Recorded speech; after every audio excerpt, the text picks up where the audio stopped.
วันนี้ เราจะเริ่มพูดกันถึง จะเริ่มพูดโดยหัวข้อว่า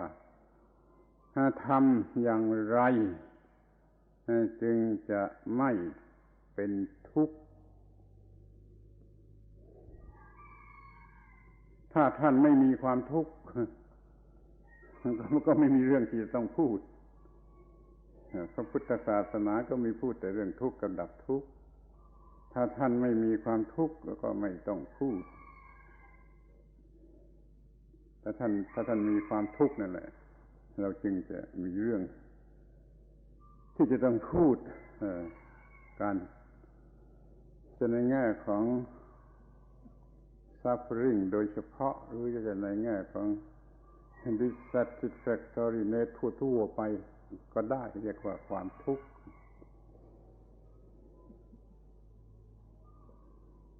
Today we'll begin talking about the matter of what are we going to do so that we can live without suffering, without dukkha. If there's no suffering, no misery in your lives, then there's nothing for us to talk about. The Buddha taught only about dukkha or misery, suffering, pain, and the quenching of suffering. So anyone who doesn't have this difficulty of suffering, then there's nothing to talk about. But if in your life there is any suffering, any pain,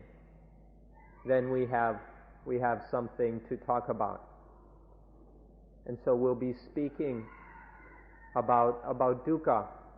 both in the aspect of personal suffering, and then in the aspect of general dissatisfactoriness, unsatisfactoriness that's all around. This is what we'll talk about today.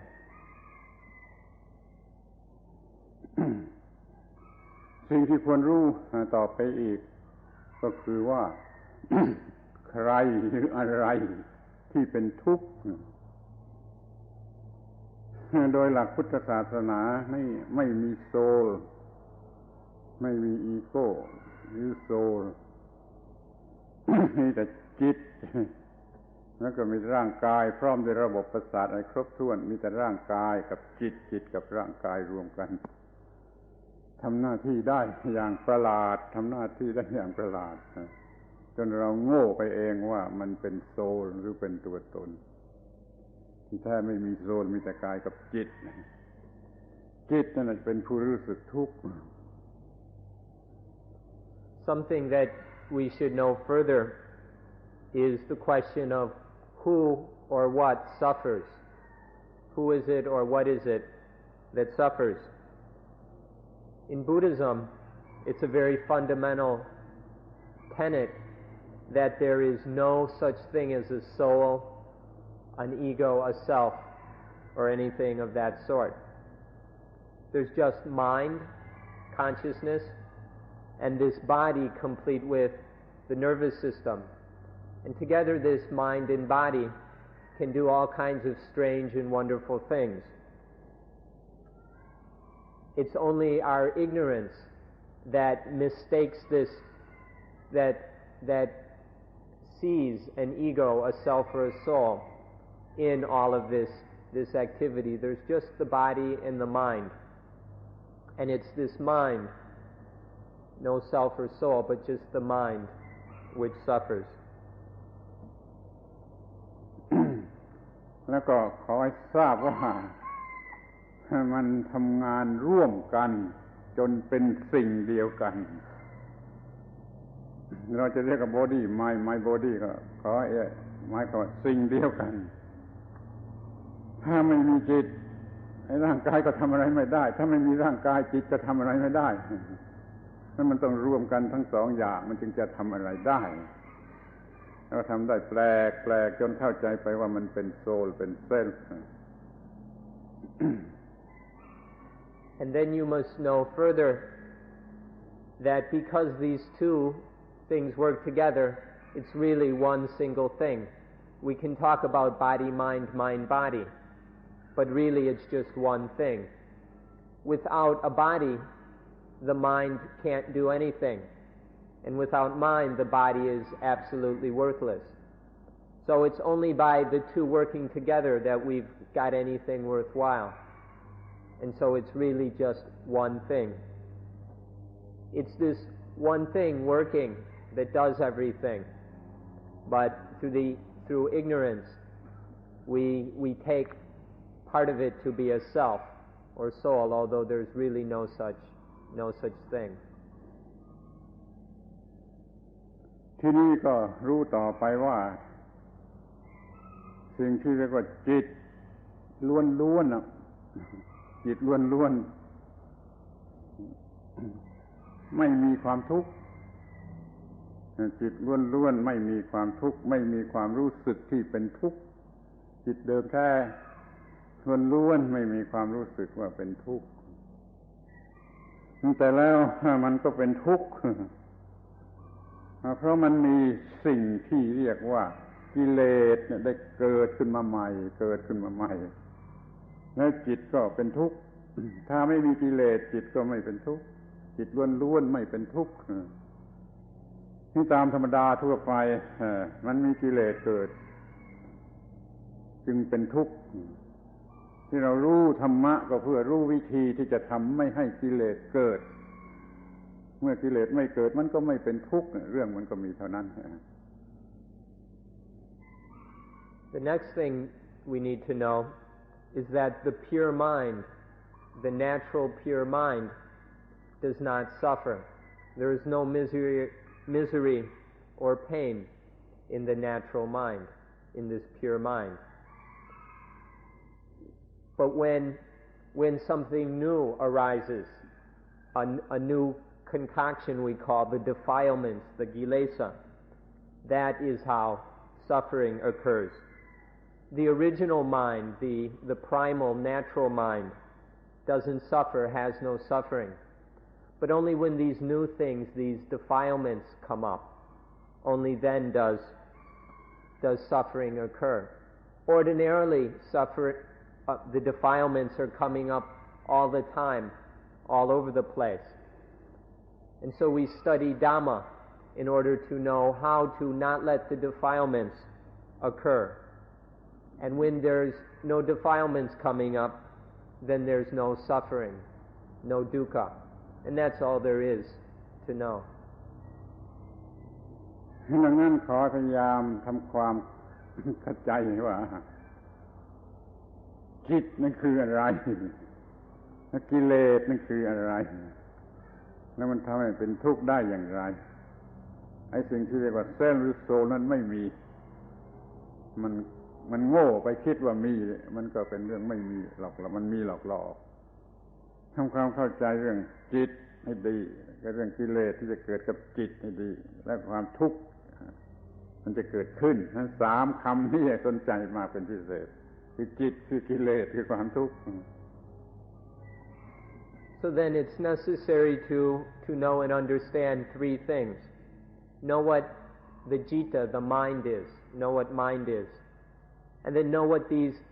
defilements are and how they arise. And then know what dukkha is and how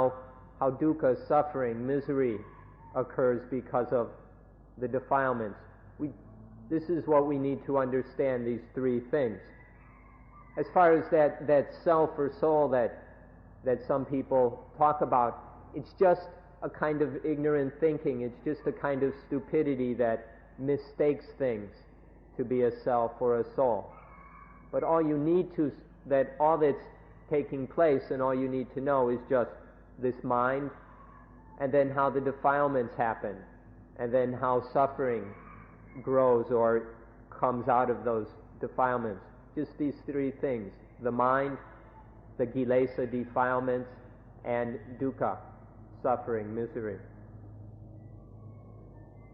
จิตล้วนๆที่ไม่มีกิเลสนั่นน่ะก็พอจะสังเกตได้แต่เราก็ไม่สังเกต บางทีเราก็ไม่รู้จักสิ่งที่เรียกว่ากิเลสแล้วก็พอใจกิเลสไปซะอีก ถ แทนที่พอใจจิตล้วนๆที่ไม่เป็นทุกข์ ขอพยายามสังเกตดูให้ดีเวลาที่จิตใจไม่รู้สึกเป็นบวกหรือเป็นลบไม่ดีใจไม่เสียใจไม่มีอารมณ์อะไรไม่รบกวนจิตใจเนี่ยจิตเนี่ยเรียกว่ามันยังเดิมอยู่แต่มันมีขณะน้อยมากเพราะว่ากิเลสมันมักจะเกิดขึ้นไปเสียตลอดเกือบจะตลอดเวลาเขาให้พยายามสังเกตว่าจิตล้วนๆจิตล้วนๆไม่มีกิเลสนั้นเป็นอย่างไรให้เข้าใจยิ่งขึ้นไปแล้วก็จะพอใจแล้วก็จะพยายามรักษาไว้ให้จิตมีสภาพอย่างนั้นเรื่อยไปนี่ธรรมะจะช่วยได้ในข้อนี้ช่วยรักษาจิตในสภาพเดิมไว้ได้คือไม่เกิดกิเลสไม่เกิดทุกข์ The pure mind, the original natural mind, is something that can be observed, but we never bother to pay attention to it. We never bother to be aware of it. The defilements are things that we don't pay much attention to either. Instead, we're satisfied by them. We take pleasure in them. We indulge in them, rather than being satisfied with that pure natural mind. These are the two things we need to observe and see the difference between them, the pure mind and then the defilements that arise. This pure mind is occurring, and so you can learn about it, although it doesn't happen so often. The defilements are coming up quite a bit, and so you have to look between all those defilements to see the pure mind. But once we begin to notice and observe the natural original mind,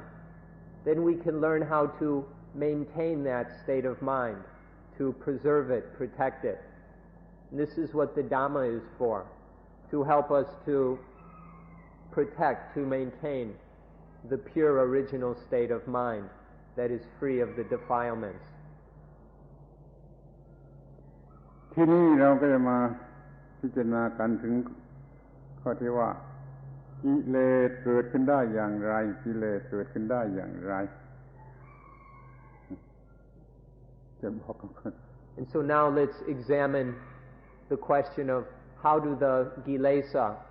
arise? How do the defilements come up? สมมติว่าเดี๋ยวนี้เรามีจิตว่างไม่มีกิเลสทีนี้มันก็มีตาหูจมูกลิ้นกายใจ6อย่างนี้ที่ในร่างกายนี้6อย่างนี้มันก็มีหน้าที่รับอารมณ์ข้างนอกคือรูปเสียงกลิ่นรสสัมผัสโผฏฐัพพะธรรมารมณ์เข้ามายกตัวอย่างในทางตาพอตาเห็นรูปก็เกิดการเห็นทางตาคือจักษุวิญญาณ3อย่างนี้คือตากับรูปกับจักษุวิญญาณทำงานร่วมกันอยู่ก็เรียกว่าผัสสะถ้าผัสสะไม่มีสติปัญญาเนี่ยกิเลสจะเกิดถ้าผัสสะมีสติปัญญาไม่เกิดนี่หัวข้อย่อๆอย่างนี้To put it as briefly and simply as possible, it works like this. Take the mind now that is void, that is free, the natural mind. And then there is this body with eyes, ears, nose, tongue, the physical sense and the tangible sense and the mind sense, this body with the six sense doors. And then these 6 senses are able to receive stimuli from outside, to receive external sense objects, sights, sounds, smells, tastes, touches, and mental stimuli. So these external objects make contact with these internal senses. Let's take the example of the eyes specifically to see what happens. So there's the eye sense, and then a sight, an object of the eye. When the two come together, there arises eye consciousness. Eye consciousness, a fundamental mental knowing of that interaction, that vision. When these three come together, eye, sight, and eye consciousness, we call that phassa, or contact. In this case, eye contact. Now this is the crucial point. At this moment of contact, of the basic sense experience, if there is mindfulness and wisdom present,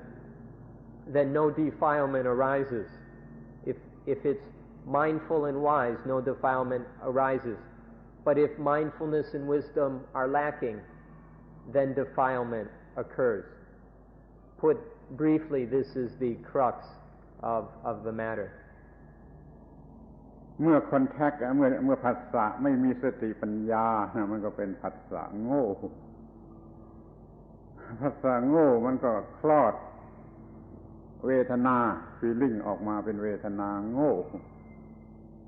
มันก็โง่กันหมดเพราะมันไม่มีสติปัญญาเมื่อผัสสะก็โง่เมื่อเวทนามันก็โง่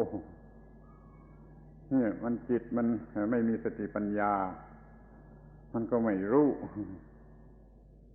มันก็หลงรักเวทนาที่น่ารักหลงเกลียดเวทนาที่ไม่น่ารักถ้าไม่น่ารักหรือไม่น่าเกลียดมันก็สงสัยไม่เข้าใจมันโง่เนี่ยความรักความไม่รักหรือความหลงนี่เรียกว่ากิเลสมันเกิดมาจากผัสสะโง่และเวทนาโง่ขอให้รู้จักให้ดีที่สุด If that phassa, that contact, lacks mindfulness and wisdom, then it's foolish contact or stupid contact. If the contact is foolish, then there arises foolish feeling. Feeling is a natural. Contact always gives birth to feeling. But if that contact is foolish, is stupid, then everything that comes from it will also be foolish. And so the feelings that arise towards foolish contact are stupid feelings. There's no mindfulness and wisdom regarding these feelings. And then if this happens, those feelings give birth to the defilements. If it's a nice feeling, a lovely feeling, then this gives birth to loving that feeling, wanting it, liking it, desiring it. If the feeling is unpleasant, unattractive, then this gives rise to dislike, to hatred and anger. If the feeling is neither pleasant nor unpleasant, then the mind gets confused. It doesn't know how to react. It wonders. It's uncertain. And this is a third kind of defilement. This is what we need to observe, how if the original contact is stupid, there arises stupid feeling which gives birth to the defilements. It works just like this. This is something that is of great importance for us to observe and understand so that we can deal with this situation properly. จากเวทนาที่น่ารักเกิดกิเลสที่เราเรียกว่าตัณหาก็ได้ราคะโทสะโมหะก็ได้คือเมื่อเวทนาที่น่ารักมันก็เกิดกิเลสคือความรักที่เรียกว่าราคะหรือโลภะถ้าว่ามันเป็นเวทนาที่ไม่น่ารักมันก็เกิดกิเลสหรือตัณหาประเภทที่มันไม่รักมันเกลียดมันโกรธเรียกว่าโทสะบ้างโกฏะบ้างถ้ามันยังไม่แน่ว่าน่ารักก็ไม่น่ารักมันก็โง่มันก็ไม่รู้ว่าเป็นอะไรมันสงสัยพะวงหลงไหลอยู่นั่นแหละก็เรียกว่าโมหะโง่หลงไม่รู้เรียกว่าโมหะเนี่ยราคะหรือโลภะเนี่ยมันรับเข้ามาเป็นโพสิทีฟโทสะโกฏะมันไม่รับเข้ามามันผลักออกไปเป็นเนกาทีฟแล้วถ้ามันเป็นไม่แน่มันก็เป็นสงสัย มันก็เป็นระคนกันทั้งโพสิทีฟทั้งเนกาทีฟจนไม่รู้ว่าจะเอาอะไรเหล่านี้เราเรียกว่ากิเลสถ้ากิเลสนี้จะทำให้จิตเป็นทุกข์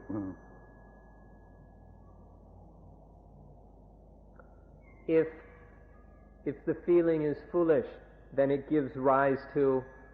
defilement, what we call danha, or craving. If there's this foolish feeling, then there arises this foolish desire that we call danha, craving. This craving can take various forms, various defiled forms. If the feeling is pleasant, attractive, then this can give rise to craving in the forms of greed, lopa, and lust, raga. If the feeling is unpleasant, it can give rise to defilements in craving in the form of tosa, hatred, and kota, anger. If the feeling is neither attractive or repulsive, pleasant or unpleasant, or if it's kind of all mixed up, we can't sort out whether it's pleasant or unpleasant or there's both mingled together, then the mind gets confused. This leads to the defilements of moha, of delusion, of infatuation, of getting lost in the thing. So there are these three kinds of defilement arising due to the different kinds of feelings that come from ignorant contact. If it's a pleasant feeling, there arises a positive reaction, which is this greed or lust that pulls in, that's a pulling in of things. And then if it's an unpleasant feeling, it leads to the negative kind of defilement, which is a pushing away, a knocking away, that is like hatred and anger. But if there's this mixed up kind of feeling, not sure whether it's positive or negative, can't really make it out, then the mind is confused in it. It runs in diluted circles, infatuated with that experience but not knowing what to do. These are the three kinds of defilement, three aspects of craving which occur if there's no mindfulness and wisdom. เมื่อเราเกิดกิเลสประเภทบวกคือประเภทราคะหรือโลภะมีความรักมีความอยากมีความต้องการนี่มันก็เกิดความรู้สึกอีกอันขึ้นมาเรียกว่ากู้ผู้อยากนี่มายาล้วนๆไม่มีตัวจริงแต่มีในความรู้สึกว่ากู้ผู้อยากกู้ผู้รักถ้ามันเกิดกิเลสประเภทโทสะหรือโกฏะมันไม่ชอบมันจะทำลายมันจะตีให้ตายมันมีความโกรธหรือโทสะเกิดขึ้นมันก็เกิดความรู้กู้ผู้ไม่ชอบผู้โกรธผู้เกลียดผู้อยากจะทำลายถ้ามันเกิดประเภทสงสัยไม่รู้อะไรตามที่เป็นจริงมันก็เกิดกู้ผู้สงสัยผู้ไม่รู้จะทำอะไรนี่เรียกว่าเกิดอุปาทานเมื่อตัณหาเกิดแล้วอุปาทานก็เกิดมันเกิดความรู้สึกอย่างใดอย่างหนึ่งแล้วมันจะเกิดความรู้สึกผู้รู้สึกอย่างนั้นขึ้นมาอย่างลมๆแรงๆเกิดความรักขึ้นมาก็เกิดผู้รักเกิดความโกรธขึ้นมาก็เกิดผู้โกรธเกิดความสงสัยขึ้นมาก็เกิดผู้สงสัยขึ้นมานี่เรียกว่าตัณหาให้เกิดอุปาทาน If because of ignorant contact it's gotten to the point where there are these different kinds of defiled reactions, then it goes even further. If there arises this feelings of love, of greed, of lust, if this is going on, this reaction is going on in the mind, then there arises a further illusion, the illusion of then something that loves, that is greedy. So if there's greed arises in the mind, then the mind takes this, assumes that there must be a greedy one, something which is the owner of that greed, or the one who is greedy, the lustful one, if it's the negative kind of reaction of anger, of hatred, of wanting to destroy, to get rid of, to kill, then there arises the illusion. This is a feeling in the mind, but it's pure illusion. It has no basis in reality. And this illusion takes it there to be someone who is angry, the angry one or the hating one, the owner, the possessor of this anger and hatred. And if the reaction is one of confusion, of uncertainty, of infatuation, of delusion, then the mind regards that there must be the one who's confused, the I, the ego that is confused, that is deluded. And so from these three kinds of the positive, negative, and confused reactions of the mind, there arises what we call upadana. Upadana, the sense of an I, the sense of mind involved in these reactions, that there must be someone who is greedy or angry or confused. This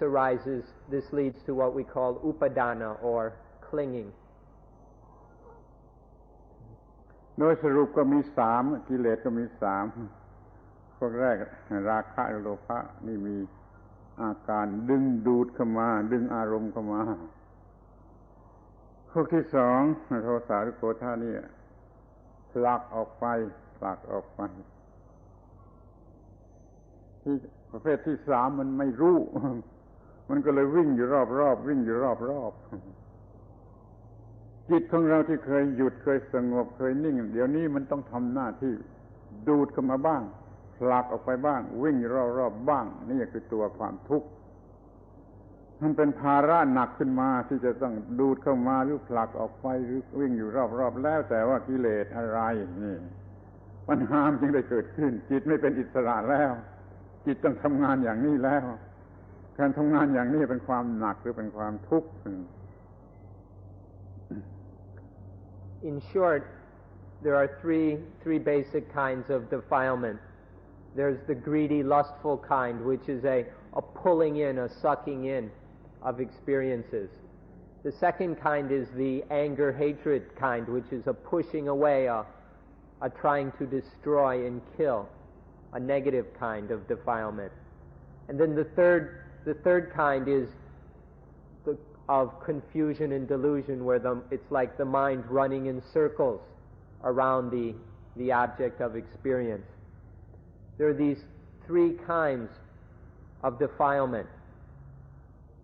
When these arise in the mind, then, the mind that was once peaceful, still, pure, natural, now is taken over by these kinds of defilement. Where the mind was once free, now it is forced to react in these three kinds of ways, sometimes pulling in, sometimes pushing away, sometimes running around in confused circles. This is what suffering is about. This is dukkha. The mind that was once free and light is now forced to do this heavy burden. This work of pulling in, pushing away, and running in circles is very heavy work. It's a real burden on the mind. And so this is how dukkha arises, from having the mind that has become trapped into these reactions, having to do the heavy work of pushing away, or of pulling in, pushing away, and running in circles. The heaviness of it, the burdensomeness of it, this is dukkha, misery. ในเวลาเดียวกับที่จิตมีกิเลสดึงดูดหรือผลักออกหรือวิ่งอยู่รอบๆนั้นในเวลาเดียวกันนั้นน่ะมันมีความร้อนและเป็นไฟร้อนเหมือนไฟแต่ทางวิญญาณกิเลสพวกที่หนึ่งคือราคะที่ดูดเข้ามานี่ก็เป็นไฟเรียกว่าไฟราคะ กิเลสที่ผลักออกไปนี่ก็เป็นไฟเรียกว่าไฟโทสะกิเลสที่ท่านวิ่งอยู่รอบๆก็เป็นไฟคือไฟโมหะราคะโทสะโมหะนี่เป็นไฟด้วยกันทั้ง3อย่าง When the mind is pulling or pushing or running in circles, it's hot. The mind is heated up by these reactions. So when there's the pulling in kind of reaction, the greedy, lustful reaction, that's a fire. We call it the fire of lust. Or in the negative kind, the pushing away, that's another kind of fire. We call it the fire of hatred. And then that running around in circles, that's another kind of fire. We call it the fire of delusion. These are the 3 kinds of fires that burn the mind. ไฟจากราคะคือความรักเราจะเรียกมันว่าไฟเปียกไฟเปียกยิ่งไหม้ยิ่งชอบยิ่งไหม้ยิ่งสนุกยิ่งไหม้ยิ่งพอใจมันก็หลอกให้ได้ไหม้ก็ยิ่งขึ้นไปนี่เราเรียกมันว่าไฟเปียกท่านจงดูเมื่อเวลาที่มีความรัก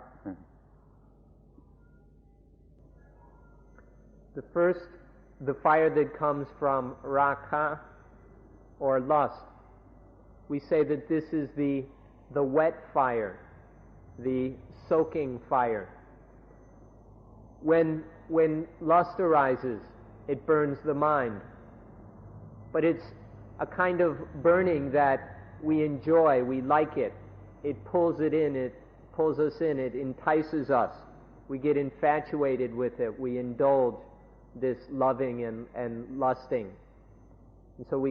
and all the time that it's burning the mind, we consider it enjoyable and good fun.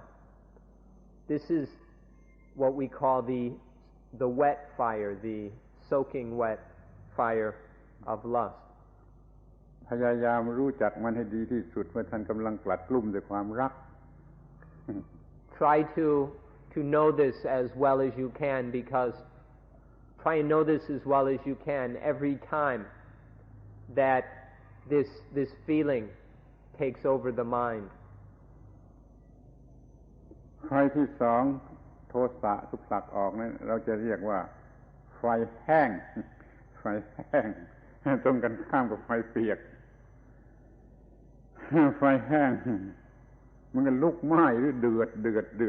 มันเดือดด้วยความร้อนด้วยความเดือด มันโกรธมันรู้สึกอร่อยที่แรกโกรธเสร็จแล้วมันเดือดร้อนทีหลังมันเป็นทุกข์ทีหลังมันหวานทีแรกมันขมทีหลังนี่ไฟโทสะนี่ก็ไฟแห้งพยายามรู้จักมันให้ดีเมื่อท่านกลัดกลุ้มอยู่ด้วยความโกรธความไม่ชอบความขัดใจจะรู้จักไฟอันนี้ The second kind, the negative pushing away of anger and hatred, we call this the dry fire or the parched fire. With this anger and hatred, at first there's something tasty about it. When anger first arises, there's something seductive and delicious about it. At first it's sweet, but then then the flames start to shoot up. It starts to scorch and boil. And then that sweetness very quickly becomes bitterness, a very disgusting bitterness. And so we call this second fire the dry fire, the fire that burns and boils and roasts the mind, the fire of hatred. You need to try and understand this, observe it, become familiar with it every time it takes over the mind. ไฟที่3โมหะ delusion โมหะเราจะเรียกมันว่าไฟมืดไฟมืด มันเต็มไปด้วยความไม่รู้ความสงสัยแล้วก็นำมาซึ่งความหวาดกลัวความวิตกกังวลนั้นสารพัดอย่างเนี่ยมันมืด มันทำไมทำผิดมากขึ้นทำผิดมากขึ้นไอ้ไฟมืดนี่หรือมันไปเพิ่มไฟอื่นด้วยให้มากขึ้นมากขึ้นนี่เราเรียกว่าไฟที่สามหรือไฟมืด The third fire that is the fire of delusion, we call this the fire of darkness, the dark fire. With this fire, there arises this delusion, this confusion, not knowing what to do. It becomes fear, worry, anxiety, envy, all kinds of foolishness and stupidity. And then all these kinds of delusion lead us to make many mistakes. And all these mistakes get us further and further into trouble. And this delusion also leads to the other kinds of fires, the soaking wet fire of lust and the dry fire of hatred. And so get to know this fire, this dark fire, whenever it takes over the mind. มันจะเรียกว่าไฟเปียกหรือไฟแห้งหรือไฟมืดก็ตามมันเผาทั้งนั้นมันร้อนทั้งนั้นไฟเปียกเมื่อรักเผาเท่าไรคุณก็รู้เอาเองไฟแห้งเมื่อโกรธมันเผาเท่าไรคุณก็รู้เอาเองไฟมืดเมื่อโง่มันเผาเท่าไรคุณก็รู้ได้เองเมื่อเราอยากจะทำอะไรแล้วทำไม่ได้มันโง่นี่มันเผาเท่าไรเนี่ยไฟโง่ไฟเปียกก็เผาไฟแห้งก็เผาไฟมืดก็เผาเนี่ยมันร้อนทั้งสามไฟนะ Whether we call them the wet fire or the dry fire or the dark fire, all of them scorch the mind. They're all burning hot. Look for yourself whenever love and lust come up in the mind. How does that burn and scorch? When anger and hatred come up in the mind, how does that burn and scorch? You can feel this for yourself, know it for yourself. And when the dark fire of delusion comes into the mind, how does that burn and scorch and incinerate? When this stupidity takes over the mind, when you want to do something and you can't do it, how does that burn and simmer and bake? All these kinds of fires, the dark, the wet, the dry, and the dark fires, all of them are burning. You can understand this by observing your own experiences of these fires. จิตเดิมไม่มีความทุกข์ เดี๋ยวนี้ไฟได้เกิดขึ้นแล้วเกิดความโง่เข้าไปปรุงขึ้นมาโง่มาผัสสะโง่มาเวทนาปรุงไฟขึ้นมา เป็นไฟแห้งไฟเปียกไฟมืดเผาจิตก็เป็นทุกข์เพราะไฟจิตเป็นทุกข์เพราะไฟเผาไฟนั่นคือความถูกเผานั่นคือความทุกข์ความทุกข์ไม่ได้มาจากพระเจ้าพระเป็นเจ้าทำให้เป็นทุกข์ไม่ได้ถ้าไม่มีกิเลสความทุกข์มันมาจากไฟที่เผานี่ไม่ได้มาจากพระเจ้าไม่ใช่มาจากพระเป็นเจ้าอย่าไปโทษพระเจ้าอย่าไปยกบาปให้พระเจ้าไม่ได้ทำเราจงรู้ว่าเพราะกิเลสมันเกิดขึ้นแล้วไฟมันเผาจึงเป็นทุกข์จงรู้จักว่าเหตุนี้แหละจึงเป็นทุกข์ That the pure natural mind doesn't suffer at all. But when there's ignorance, no mindfulness and wisdom at contact, then these defilements arise. These defilements come in and burn the mind. This burning of the mind that arises because of ignorance, this is dukkha. This is suffering. Suffering doesn't occur due to any other cause. It happens because of the mind's own ignorance. Originally the mind was cool, free, and at peace. But because of its wrong understanding, its foolishness, its stupidity, it gives birth to foolish feelings and these crazy defilements. And this burns and tortures the mind. This is how dukkha, suffering, misery arises within us. It doesn't happen because of God. God doesn't make us suffer. So you can't go and blame God for your suffering, or you can't pawn off your sins on God. It's happening through our own ignorance. And so rather than blame it on God, why not look inside and see what's really responsible for this, and then set about trying to straighten this situation out. พระเจ้าไม่ได้ทำให้เกิดกิเลสไม่ได้ทำให้เกิดไฟความโง่ของเราความไม่รู้ของเรานั่นแหละทำให้เกิดกิเลสหรือเกิดไฟเราโง่เมื่อผัสสะเราโง่เมื่อเวทนานั่นมันทำให้เกิดกิเลสและเกิดไฟเมื่อความทุกข์ไม่ได้มาจากพระเป็นเจ้าแล้วทำไมจะต้องไปขอให้พระเป็นเจ้าช่วยหรอความทุกข์มันเกิดมาจากความโง่ของเราเองเราจะต้องกำจัดความโง่นี่เสียถ้าเราจะขอร้องความช่วยเหลือจากพระเจ้าบ้างก็มาช่วยกำจัดความโง่มากันกำจัดความโง่แต่ความโง่มันก็เกิดเพราะเราเองเพราะเกิด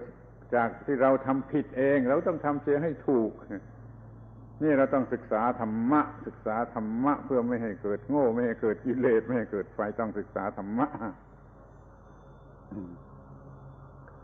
God doesn't cause these defilements. God doesn't cause this burning. These defilements come out of our own stupidity. The burning happens because of our own foolishness. When there is foolish sense contact and then stupid feelings, these defilements, these fires occur. They happen because of our own stupidity. So you can't go and blame it on God. We bring this burning upon ourselves.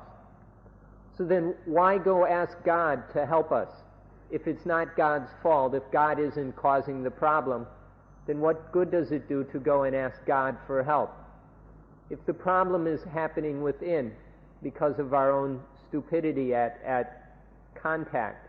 with our own foolishness regarding the feelings, then shouldn't we come and try and solve the problem within ourselves rather than asking for someone else to help us? If the problem, if the ignorance is inside, then we've got to straighten it out in here, to understand how this works, so that when there's contact, instead of there being ignorance and foolishness, we can replace that ignorance with wisdom. So this is why we study Dhamma, not to ask someone else to help us, but through our own study and experience to develop the wisdom of Dhamma, so that then none of these problems, none of these fires will flare up and burn the mind and make it suffer. This is why we study Dhamma, to help ourselves. เราเป็นทุกข์เพราะความโง่ของเราทำให้เกิดกิเลสขึ้นมาเมื่อเราจะดับทุกข์เราต้องดับความโง่สิ่งใดที่ช่วยดับความโง่นั่นคือช่วยดับทุกข์ในที่นี้หมายถึงธรรมะที่เราจะศึกษาเนี่ยนั้นธรรมะมีหน้าที่เหมือนกับกอดหรือมันจะช่วยเหมือนกับกอดเนี่ยธรรมะนี่จะช่วยดับโง่ถ้ากอดช่วยดับโง่ได้ก็ได้แต่นี่ความโง่ของเรานี่คิดดูใครจะมาช่วยดับเราจะต้องดับเองดีกว่าจึงต้องเรียนธรรมะเพื่อให้ฉลาดให้มีสติมีปัญญาก็จะไม่โง่เมื่อผัสสะไม่โง่เมื่อเวทนานี่ก็จะป้องกันไม่ให้เกิดกิเลสและไม่ให้เกิดความทุกข์ท่านมาสวนโมกข์นี่ไม่มีอะไรนอกจากมาศึกษาธรรมะเพื่อรู้วิธีที่จะไม่โง่ให้เกิดกิเลสแล้วท่านก็จะไม่มีความทุกข์ We suffer because of our own stupidity bringing up the defilements. If there wasn't any stupidity, the defilements wouldn't arise and we wouldn't suffer. So if we can put out this stupidity, then there won't be any of the defilements and we won't suffer, we won't experience dukkha or misery. Now if God can help us anything that helps us to put out that ignorance, to extinguish that ignorance. That will help to free us from suffering. If God can help us to put out the ignorance and put out the fires of defilement, then that will help us to quench suffering. But if the real cause is in our own ignorance, why not deal with that ignorance directly? Learn to eliminate that ignorance so that the defilements don't cause any more pain and suffering. The Dhamma is what we call the thing that will eliminate, that will help us to get rid of that ignorance. When we come to Suan Mok, we come solely to study the Dhamma, to study it and learn how to put it into practice, so that Dhamma will help us to eliminate,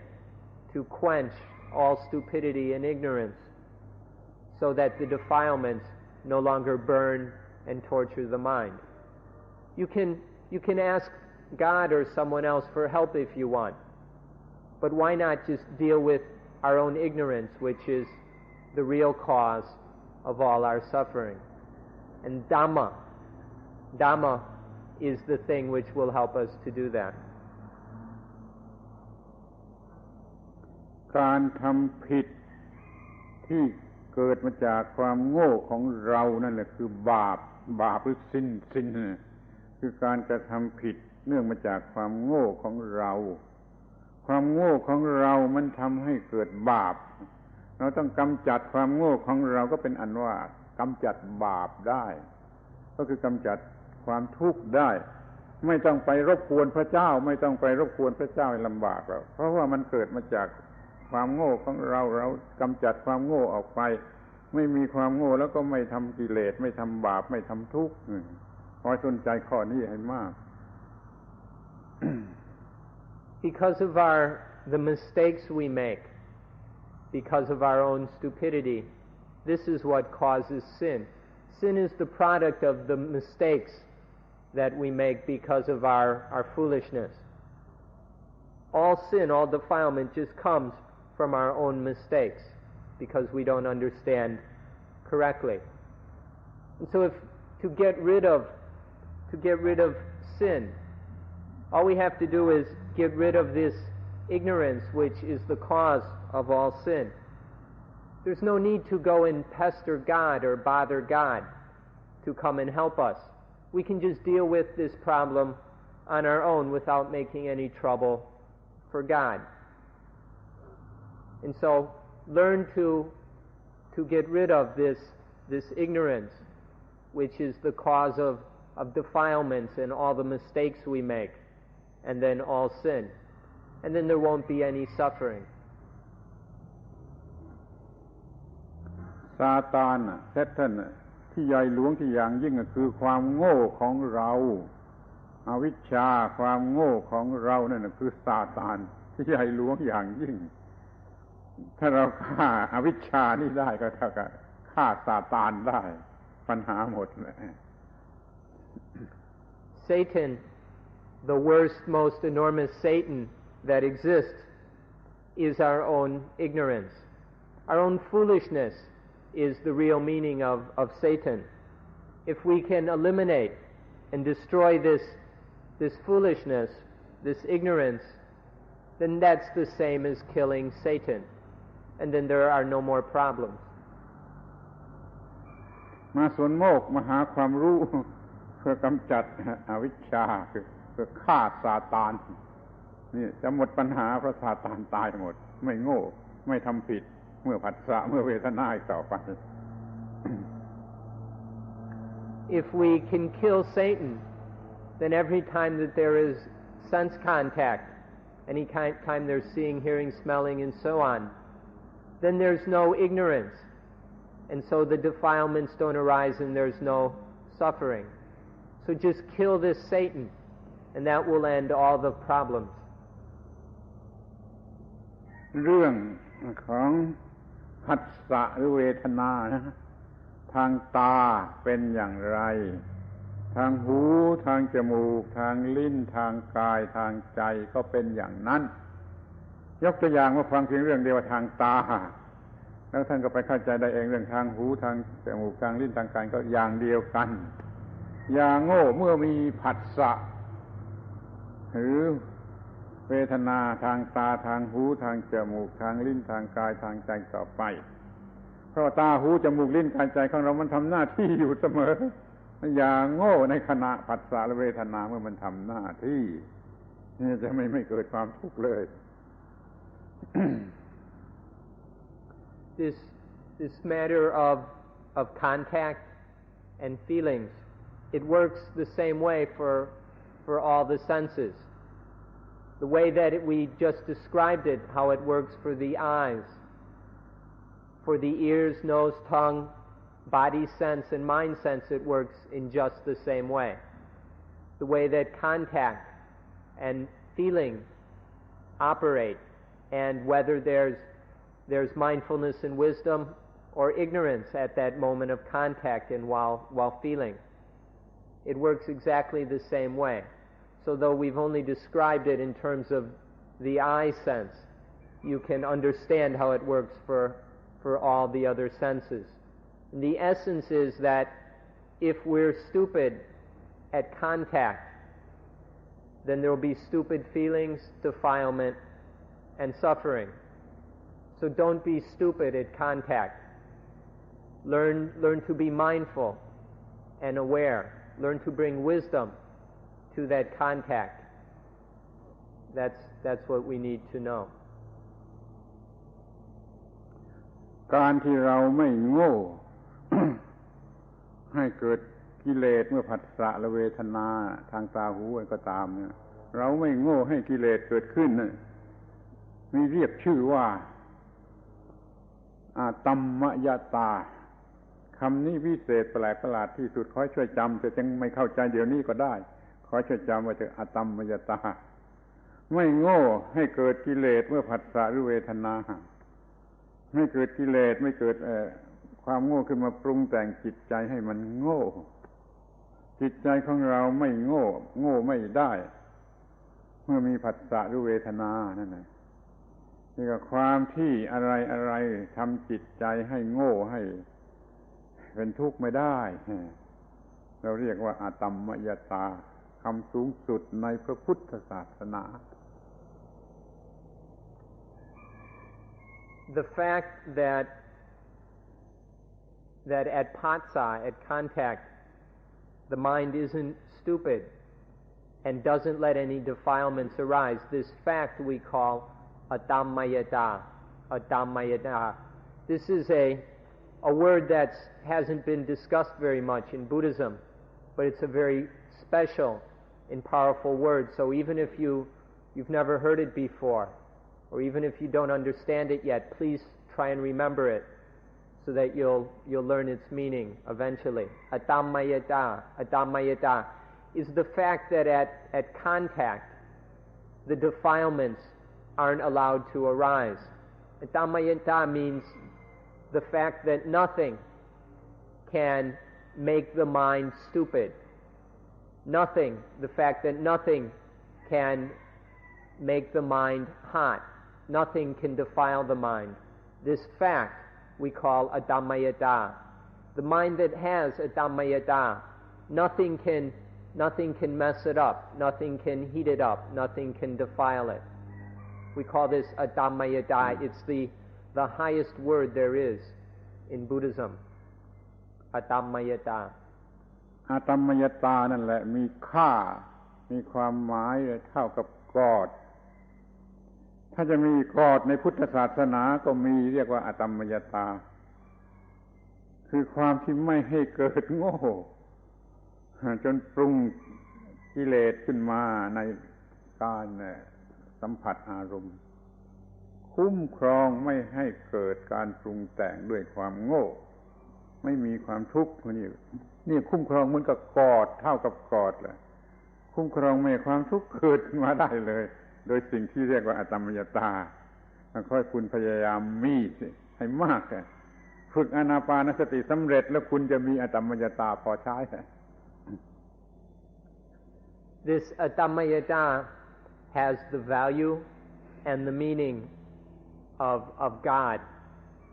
this Dhammayata that doesn't let any defilements arise when we are seeing, hearing, smelling, tasting, touching, or experiencing through the mind. This not letting any defilements come up is a Dhammayata, and this has the same meaning as God. This Dhammayata can watch over and protect us just like any God would be able to do. So this is the highest thing there is in Buddhism. Having a Dhammayata is like having God always watching over and protecting us. If you practice anapanasati, mindfulness with breathing, correctly and successfully, then you will have sufficient Dhammayata to watch over you, to protect you. This Dhammayata will keep the defilements from ever happening. They'll keep any ignorance from cooking up the defilements. And this will be like having God there all the time. So try and practice anapanasati so that you have this Dhammayata to protect you.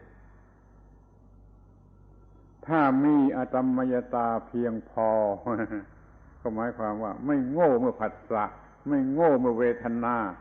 ไม่ปล่อยให้เกิดตัณหาไม่เกิดตัณหาไม่เกิดอุปาทานมันก็ไม่เกิดความทุกข์ นี่อตัมมยตาคือมีสติปัญญาสัมปชัญญะสมบูรณ์จนไม่มีทางที่จะเกิดกิเลสไม่เกิดกิเลสได้นะคุณค่าอันนี้เราเรียกว่าอตัมมยตา Dhammayata means not being stupid when there is contact while there is feeling.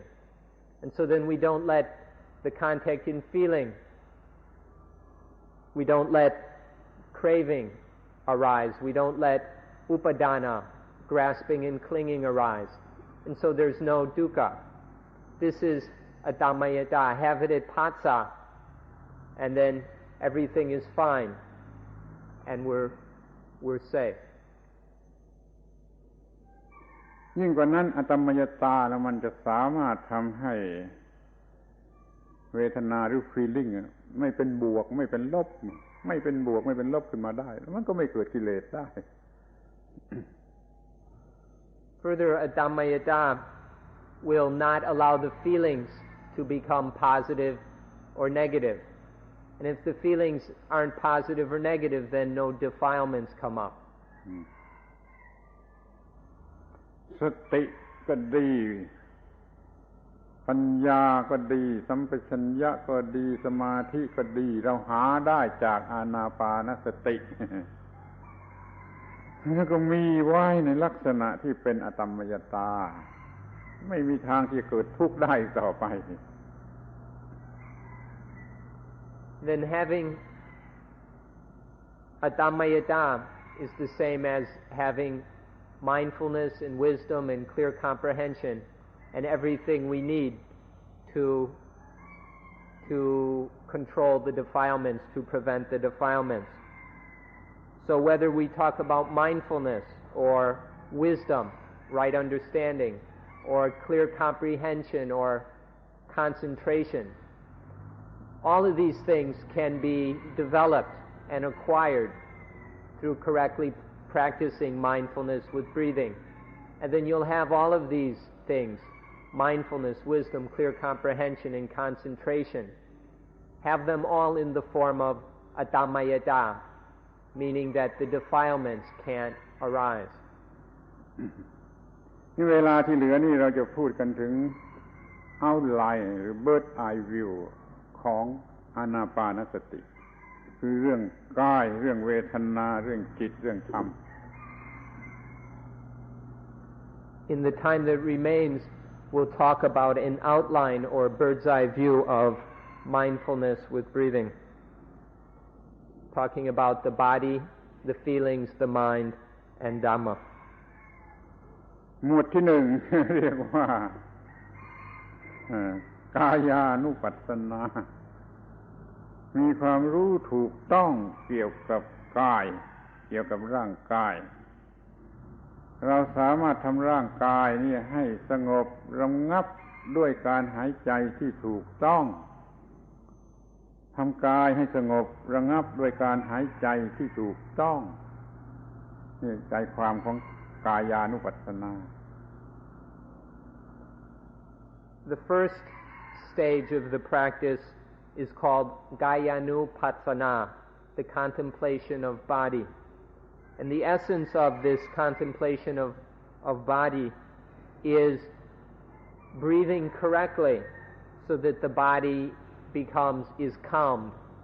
calming the body, making the body very peaceful through correct breathing. This is the essence of Gayanupassana. อานะหรืออาปานะหายใจเข้าหายใจออกปานะนี่ภาษาอินเดียก็เรียกว่าปราณภาษาบาลีก็ปานะคำว่าปราณนี่ถือมากันแต่โบราณในอินเดียว่าคือชีวิตการที่เราหายใจลมหายใจเข้าไปนะคือหายใจเอาปราณเข้าไปเอาชีวิตในธรรมชาติทั่วไปเข้าไปเพิ่มชีวิตของเราชีวิตก็มีปราณมากขึ้นแล้วก็เป็นชีวิตที่สดชื่นแจ่มใสเยือกเย็นนี่เราทำได้ด้วยการหายใจที่ถูกวิธีถ้าคุณไม่เชื่อคุณก็จะคิดได้ว่าเอาออกซิเจนเข้าไปอย่างถูกต้องเพียงพอที่สุดโดยวิธีถูกต้องเพียงพอที่สุดเอาออกซิเจนเข้าไปหล่อเลี้ยงก็สบายเหมือนกันแหละจะเรียกนั้นว่าปราณก็ได้เหมือนกันแต่นี่เราเรียกปานะอาปานะคือปราณเรามีวิธีหายใจที่เอาปราณเข้าไปหล่อเลี้ยงชีวิตอย่างถูกต้องที่สุดดีที่สุดเนี่ยหมวดที่หนึ่งคือกายานุปัสสนา In the word anapanasati, the words ana and pana come from the word pana, which means the breath, or in Sanskrit, the prana. Prana is an ancient Indian word that goes back way before Buddhism. Prana then often just meant life. And the thing that the ancient Indians wanted most of all is to breathe in prana, breathe in life. Breathe in the life from outside so that one has plenty of life inside. So by breathing in correctly, one brings in lots of prana. And then life, one is fresh and cool and peaceful and alive by correct breathing. This is the way it's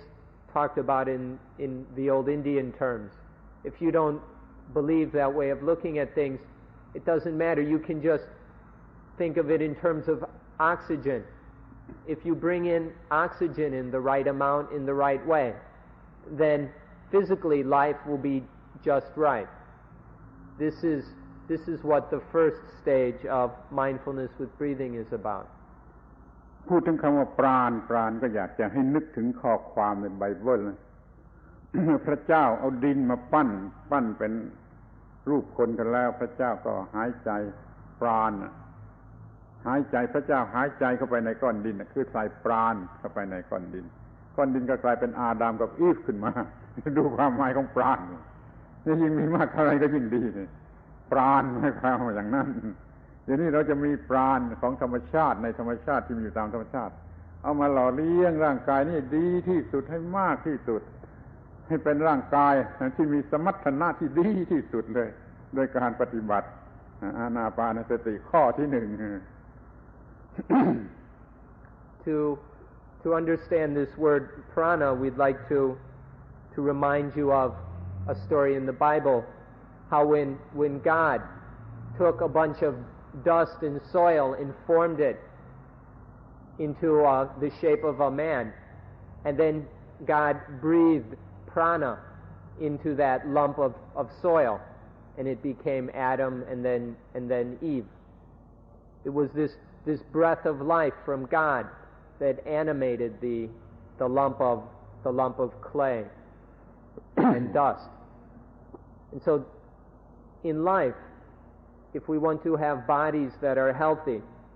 that are capable of doing the work of life, bodies that are efficient, bodies that have the ability to do whatever we need to do, then this matter of the prana is very, very important. Knowing how to breathe correctly. This will give us all kinds of, make our bodies fit and able to do many different things. So there's a lot of importance in understanding this business of the prana and the first aspect of practicing mindfulness with breathing. ทีนี้อานาปานสติหมวดที่สองเราฝึกจนเรามีเวทนา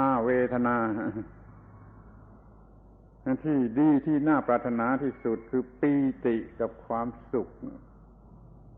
ปีติพอใจความสุขก็เป็นสุขนี่เป็นยอดของเวทนาเราได้ทำให้มันเกิดขึ้นมาในความรู้สึกของการปฏิบัติหมวดที่สองแล้วก็เรารู้เท่าทันมันจนไม่ให้มันหลอกเราได้อีกต่อไปสรุปความว่าเรารู้จักเวทนาดีที่สุดจนเวทนาหลอกเราไม่ได้อีกต่อไปนี่หมวดที่สอง In the second stage or area of anapanasati, we contemplate the feelings, the vedana. We take the best feelings that can occur, the cream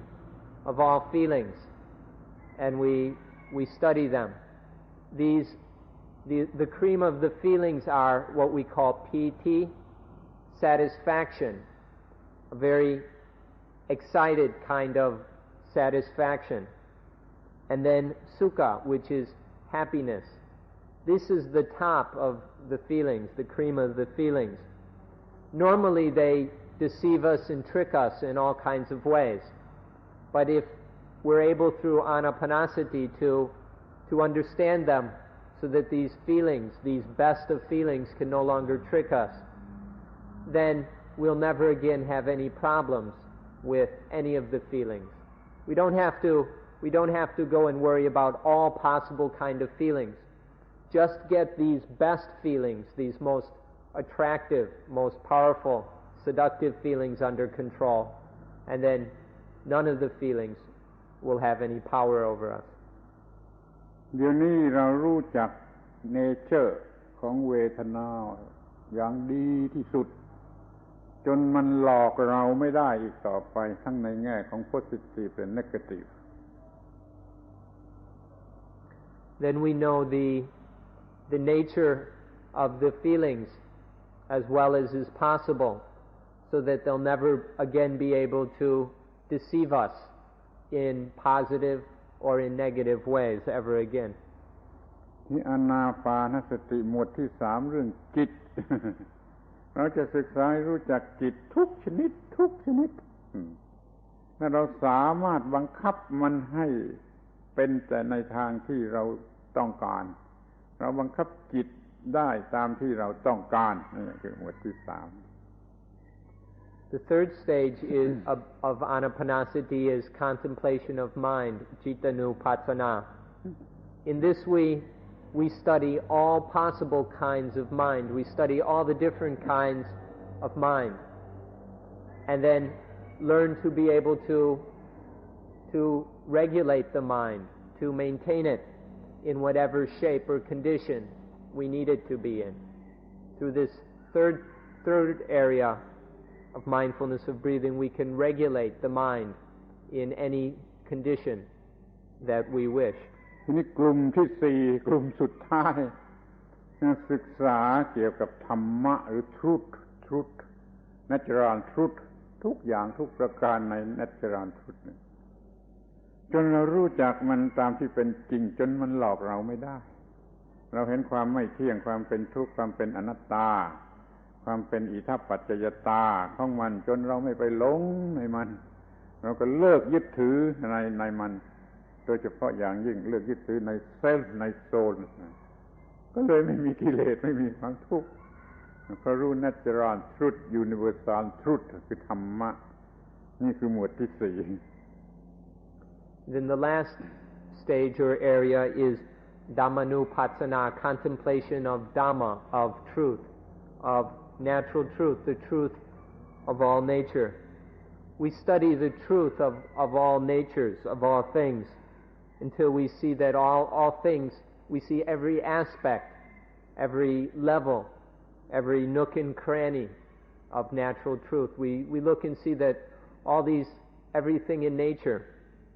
is impermanent, constantly changing, that constant change is unsatisfying and oppressive, and that in all that there's nothing that can be called a self. We see it's all just a process of conditionality, just a flow of actions and reactions.